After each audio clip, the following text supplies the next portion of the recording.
Now we turn our attention to the 13th century when the legendary Pope Joan is said to have lived and breathed the power of the papacy. But before we get into it, remember to hit the subscribe button so you never miss an episode of this series. Thank you. And now let's begin. The years leading up to 1200 CE were critical for the development of the papacy.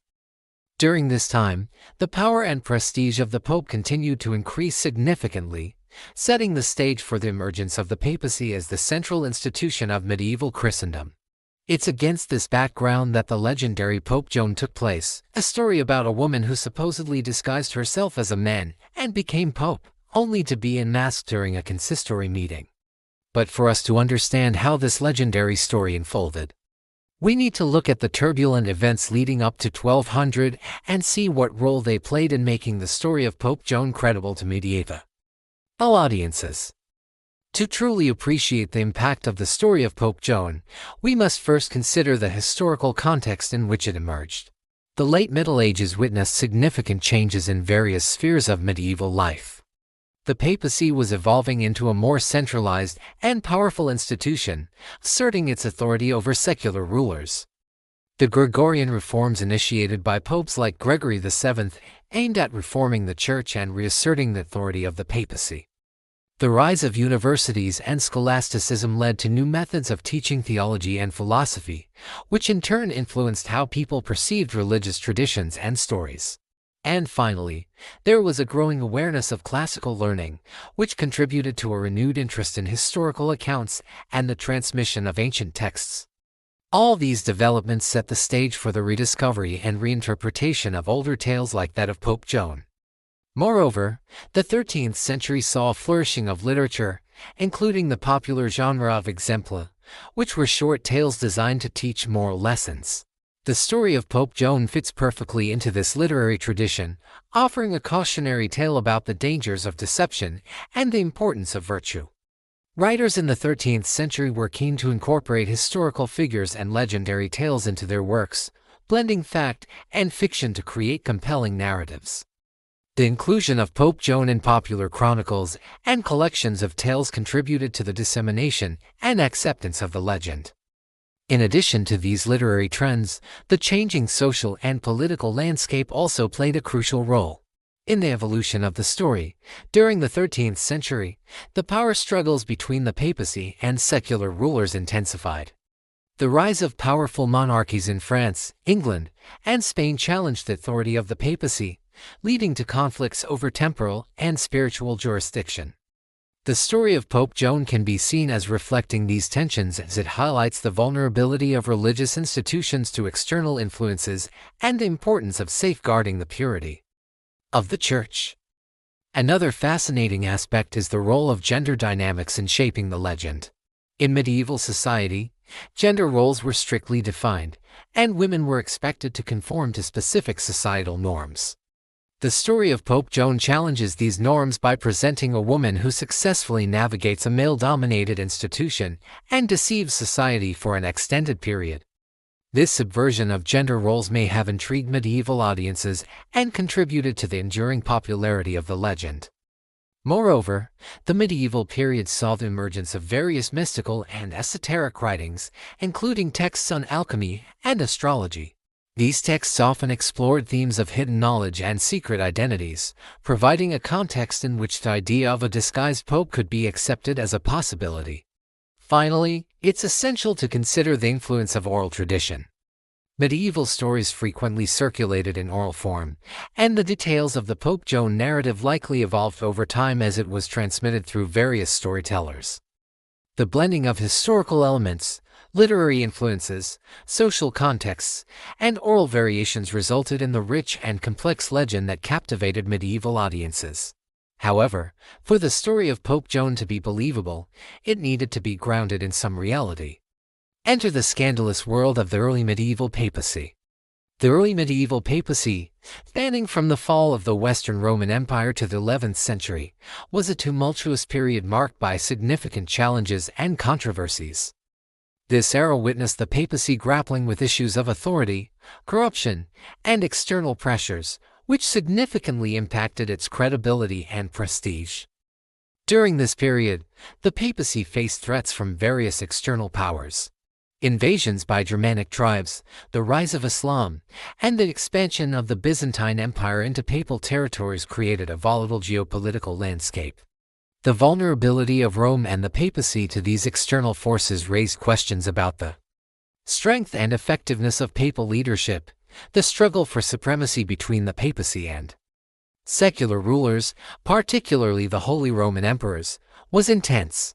Conflicts over issues such as the appointment of bishops and the authority of the papacy resulted in periods of tension and rivalry, further undermining the papacy's image of infallibility. Corruption and immorality within the ranks of the clergy also plagued the early medieval papacy. Instances of simony, the practice of buying and selling church offices, nepotism, and the involvement of popes in secular affairs eroded public trust in the clergy and contributed to the perception of the papacy as susceptible to human flaws. Popes were sometimes seen as more concerned with accumulating power and wealth than with serving the spiritual needs of their followers. These challenges were compounded by the rise of powerful noble families in Rome who sought to influence papal elections and gain control over church appointments. The factional struggles and intrigues among these families created instability within the papacy and reinforced the image of a church susceptible to manipulation and corruption. The inability of the papacy to effectively address these issues during the early medieval period contributed to a widespread perception of its weakness and vulnerability. The failure to maintain unity, combat corruption, and protect papal territories left the papacy tarnished and open to doubt and ridicule. This state of affairs created a fertile ground for the proliferation of scandalous and unbelievable stories about the papacy, including the legend of Pope Joan. In conclusion, the story of Pope Joan would have resonated with medieval audiences due to the combination of external pressures, internal corruption, and the challenges faced by the papacy during the early medieval period. The papacy's vulnerability to political, social, and economic forces, as well as its susceptibility to human flaws and rivalries, had undermined its image of infallibility and strength. Consequently, the medieval audience would have found the concept of a disguised pope plausible and intriguing given the prevailing conditions and circumstances of the time. The legend of Pope Joan stands as a testament to the power of storytelling and the human fascination with hidden identities, gender roles, and religious institutions. While it may not be rooted in historical fact, the story offers a captivating glimpse into the social, cultural, and historical context of the Middle Ages. The enduring popularity of the tale reflects an enduring curiosity surrounding the papacy, the complexities of gender roles, and the human capacity for deception and revelation. A woman secretly rises to the highest seat of spiritual power in Christendom. She sits on the throne of St. Peter, wields the papal staff, and even bestows the cardinal's hat upon her lover. She is the mysterious Pope Joan, a figure shrouded in legend. But what exactly makes her story so fantastical? Isn't the possibility of a female pope a bit too obvious? After all, how hard would it be to don a simple robe and cover up? In reality, much harder than you might expect. Welcome back to the series where we separate the truth from the legend. Today, we're going to see how medieval Europe was actually much more open to women than you might expect. And we'll explore the surprising ways in which women really did exercise power and influence. We're going to answer the question, why did medieval Europeans believe a woman could become pope? Let's jump in. When we think of medieval Europe, we often imagine a world rigidly divided between men and women, with the church firmly policing gender roles. Women were expected to live within strict boundaries, daughters in the home, wives under their husbands, or nuns cloistered in convents. Yet beneath the surface of this carefully ordered society lay stories of women who resisted, disguised, or redefined their roles. Some cut their hair, donned male clothing, and entered spaces from which they were barred. Others rose to prominence in mystical or intellectual ways that blurred the line between accepted female roles and forbidden ambition. The legend of Pope Joan, a woman who, disguised as a man, rose to the highest throne of Christendom, only makes sense when seen within this wider cultural backdrop. Medieval Europe was filled with tales, both real and legendary, of women who passed as men, women who wielded surprising influence, and women who scandalized or inspired those around them. These stories reveal why later generations found it entirely plausible that a determined woman could have deceived the cardinals and become pope. Women in the medieval church. To begin, it is important to understand the paradoxical position of women in the medieval church. On the one hand, church doctrine insisted that women were spiritually equal to men. Both were created in the image of God, both could receive salvation, and both could become saints. The Virgin Mary, the ultimate symbol of purity, was venerated above all other mortals. On the other hand, women were also considered spiritually weaker, more prone to sin, and in need of male authority. Echoes of Eve's transgression in the Garden of Eden colored the way medieval theologians spoke about women. As St. Paul wrote, women were to keep silent in church and not hold authority over men. The practical result was that women were excluded from priesthood, episcopal office, and most of all the papacy. Their sphere was meant to be the convent or the family home. Yet in reality, women often pushed these boundaries, sometimes subtly, sometimes dramatically. Saints who defied gender. One of the most striking traditions in medieval Christianity was that of the holy transvestite saints. These were women who, according to hagiography's saints' lives, disguised themselves as men to live monastic lives. Saint Marino the monk, also known as St. Mary Marinos, 5th century, Marina cut her hair, dressed as a man, and entered a monastery with her father.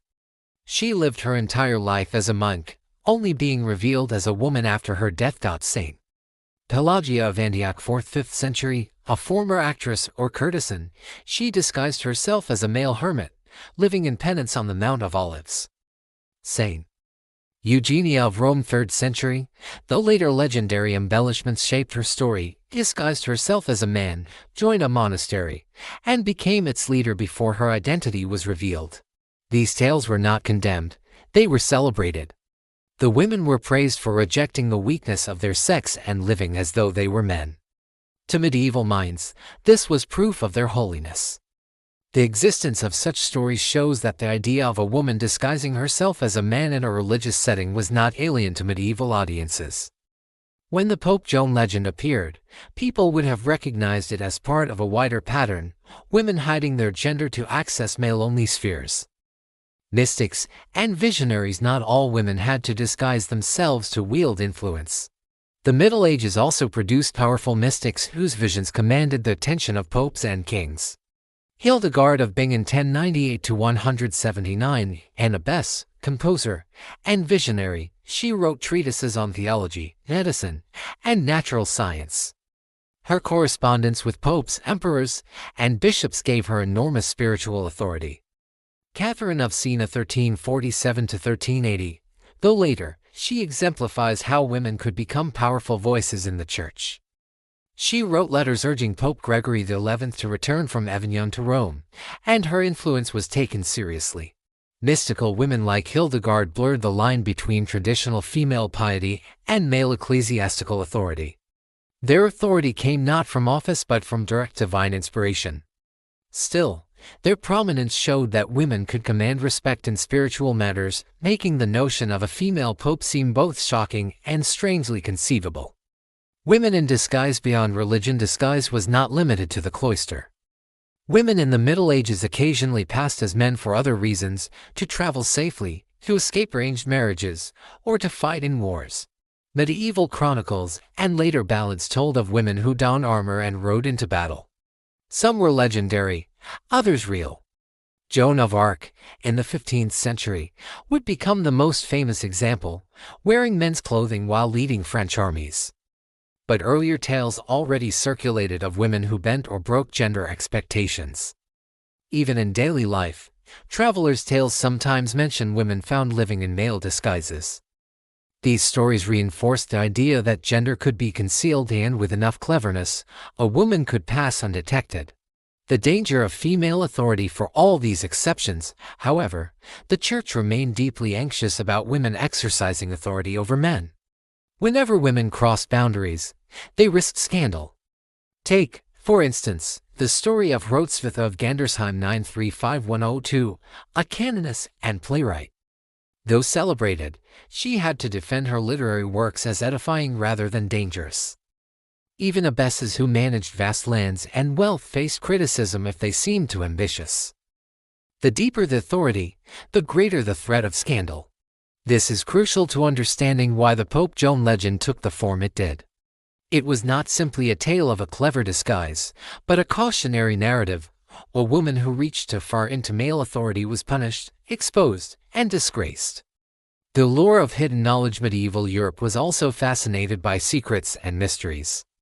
Pilgrims, traders, and scholars moved across the continent, carrying tales of wonders. The idea that a great secret might hide within the heart of Christendom, that the Pope himself could be other than he appeared, was irresistible. Legends thrived on irony, the shepherd becoming king, the beggar revealed as a saint, or the powerful humbled in shame. Pope Joan fit this mold perfectly, the most exalted man in Christendom, revealed to be a woman. Folklore of reversal. Folklore often played with the idea of reversal, the weak becoming strong, the outsider entering the center, the hidden being revealed. Carnival traditions, with their cross-dressing and mockery of authority, gave space for imagining such inversions. Joan's story is essentially a grand reversal, gender boundaries inverted, authority turned upside down, the secret exposed in dramatic fashion. Medieval audiences would have recognized in it the familiar rhythm of a morality tale. Why audiences believed by the time chroniclers began recording the Pope Joan legend in the 13th century, the cultural pieces were already in place. Examples of holy women in disguise: Marina, Eugenia, Pelagia. Mystical women who exercised real authority: Hildegard, later Catherine. Folklore celebrating role reversals and ironic exposure. A scandal-ridden papacy that seemed capable of any corruption. Given this background, the story of a woman pope did not seem impossible. Indeed, it seemed almost inevitable, the perfect embodiment of the Church's vulnerability to both divine irony and human corruption. Conclusion: seeds of the legend. Before Joan ever appeared in chronicles, the soil was prepared. Women in medieval Europe were not always silent or hidden. They disguised themselves, led convents, wrote theology, fought in wars, and claimed visions. They tested the limits of a male-dominated world. At the same time, the Church, anxious about female authority, produced cautionary tales about women who overstepped their bounds. The legend of Pope Joan took both impulses, the reality of women who crossed boundaries and the fear of female ambition, and wove them into a single shocking story. A woman pope was at once believable and scandalous. She symbolized both the possibilities and the dangers of female agency in a patriarchal world. And so, when the tale of a female pontiff began circulating, it resonated deeply. For audiences steeped in stories of holy transvestite saints, powerful abbesses, visionary mystics, and disguised warriors, Pope Joan was not merely a rumor. She was the ultimate reversal, the embodiment of both fascination and fear. In the realm of medieval lore, few tales captivate the imagination quite like that of Pope Joan, the legendary woman who, cloaked in mystery and piety, supposedly ascended to the papacy in the shadowy depths of the 9th century. And so, when the tale of a female pontiff began circulating, it resonated deeply. For audiences steeped in stories of holy women in disguise, powerful abbesses, and scandal-ridden popes, Pope Joan was not merely an entertaining rumor. She was the embodiment of fear and fascination, the ultimate reversal of roles in a world obsessed with gender boundaries and divine order. But what exactly was the story of Pope Joan? How did a woman supposedly ascend the most guarded throne in Christendom, deceive the College of Cardinals, and rule the Church, only to be exposed in one of the most shocking ways imaginable? The story unfolds according to the earliest versions of the legend. Joan was born in Mainz, in the Holy Roman Empire, sometime in the early 9th century. Other accounts place her origins in England. What they agree on is that she was gifted with exceptional intelligence, quick wit, and an insatiable thirst for learning. In a time when women were barred from formal study in theology or the liberal arts, Joan disguised herself as a boy and took the name John Anglicus. Under this identity, she pursued education with a zeal that impressed all who met her. Some versions say she studied in Athens, mastering philosophy, rhetoric, and theology, disciplines rarely available to most men. Her brilliance soon led her to Rome, where she entered the ecclesiastical ranks, rising through clerical offices. She gained a reputation for sharp intellect and decisive leadership. Eventually, she was elected pope by unanimous acclamation, her disguise so effective that no one suspected her true sex. The legend claims she ruled wisely and with dignity, issuing decrees, guiding the faithful, and impressing her contemporaries with her learning. For a brief moment, the Church seemed blessed with a pontiff of rare ability. But the secret could not last. The shocking exposure. The most famous part of the legend is the exposure.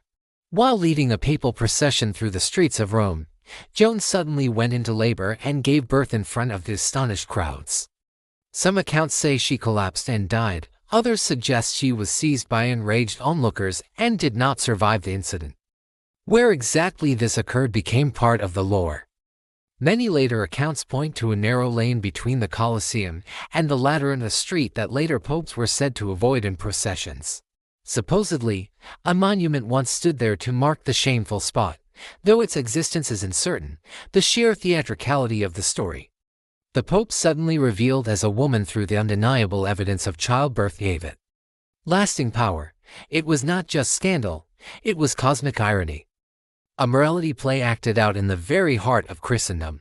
First mentions of the legend. The earliest known written version of the Pope Joan story appears in the Chronicle of Martin of Opava Martinus Polonus, a Dominican friar writing in the 13th century. Martin's chronicle was widely circulated, copied, and translated, ensuring the tale spread throughout Europe. From there, the story appeared in other chronicles, sermons, and popular retellings. It even entered papal reference works, so ingrained that some medieval compilers listed Joan among the popes, inserting her between Pope Leo IV d. 855 and Pope Benedict III. The tale was told with varying details. Sometimes Joan was English, sometimes German, sometimes a scholar from Athens. But the core elements remained the same. A disguised woman rose to the papacy, ruled well, and was exposed in childbirth. Reactions in the Middle Ages. Far from being dismissed as absurd, the story was widely believed in medieval Europe. Pilgrims to Rome were shown the supposed street where Joan gave birth. Guides even pointed to a special chair of the sedia sterquaria with a hole in the seat, said to be used thereafter to confirm that each new pope was male. The legend was repeated not only in chronicles but in sermons, moral tales, and satire. For many, Joan became a cautionary figure, a warning against the dangers of female ambition and the corruption of the papacy. For others, she was a marvel, proof that women could equal or surpass men if only given the chance. Symbolism of the legend. The Pope Joan story was more than gossip, it carried deep symbolic meaning for medieval audiences. Gender reversal, a woman holding the highest male office, dramatized anxieties about the boundaries between the sexes. Her sudden exposure reinforced the idea that divine order would not tolerate such inversion. Papal corruption. The legend also served as an allegory for the failings of the papacy. If popes could be manipulated, murdered, or even put corpses on trial as in the Cadaver Synod, then why not also be deceived by a woman in disguise? Moral lesson. Joan's dramatic downfall, childbirth in a public procession, fit perfectly with medieval ideas of poetic justice. What was hidden would be revealed, and wrongdoing would eventually be exposed. The critics and defenders. By the Renaissance, the legend began to face scrutiny. Humanist scholars and Catholic apologists, embarrassed by the story, tried to disprove it. The Council of Constance 1414–1418, which sought to reform the papacy after the Great Schism, likely fueled renewed interest in Joan, as critics of Rome used the tale to mock papal authority. Protestant reformers in the 16th century seized upon Pope Joan as a weapon against the Catholic Church. Martin Luther and others cited her as evidence of papal corruption, using the story to argue that the institution was flawed at its core. Catholic defenders countered that the story was a fabrication, pointing out the lack of contemporary evidence from the 9th century. They argued that no such pope could have existed without leaving traces in papal records. Was there any truth? Modern historians generally dismiss the story of Pope Joan as legend, though some have speculated about possible kernels of truth. Mistaken identity. The story may have arisen from confusion about a papal official or influential woman in Rome, the powerful noblewomen of 10th century Rome, who held sway over the papacy, may have inspired tales of female dominance. Chronicle error. Martin of Opava may have inserted the tale after hearing rumors, and the authority of his chronicle spread the story without critical examination. Symbolic invention. Others argue that the story was entirely allegorical, a morality tale that became mistaken for history over time, whatever its origin. The persistence of the legend shows how believable it seemed to medieval and early modern audiences. Legacy of Pope Joan. Even after Catholic scholars worked to erase her from official histories, Pope Joan lived on in folklore and art.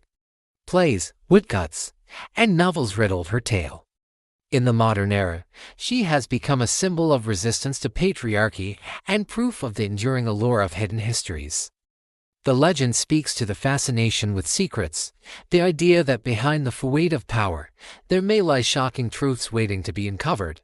Whether she existed or not, Pope Joan has ruled in another sense over the imaginations of generations, shaping how history remembers the medieval church. To learn more about other shocking popes, watch the video on screen now.